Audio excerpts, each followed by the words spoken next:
高雄瑞丰国小的校园内面有真侪碰子，10天前有一只碰子仔囝对树顶落落来，也因为这只碰子仔囝袂晓爬树啊，也袂晓找食。这阵仔学校暂时甲伊照顾，嘛逐天甲伊鼓水模样发布伫咧学校的面册顶头，互学生了解到生命成长的过程。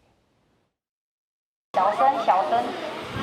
学生围伫那边，想要看高水的碰刺囝，老师爱提醒学生，莫甲伊惊着，因为这只碰刺才出世差不多30天，煞家己对树顶摔落来。这几天交予这位杨庭如老师照顾，伊讲拄开始碰刺拢袂晓食。即摆有较大颗小颗啊，迄屁股那个地方有较圆啊，伊的尾巴，尾巴也变得比较蓬一点啊，伊的体重是本来阮捡到的时阵72吧。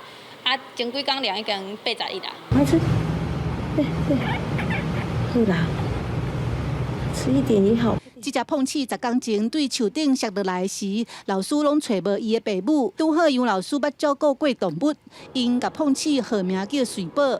即马伊是瑞丰国小的大名星，学校逐天甲伊影片放伫咧面册。 很怕这样一个生命，我们放回大自然里面，经过物竞天择，心里面还是会有一些不忍啊。对，所以我们目前是暂时先照顾他。那一方面，我们也同时在寻求一些相关的一些专业团体，看是不是有收养的可以专业饲养的那个人员。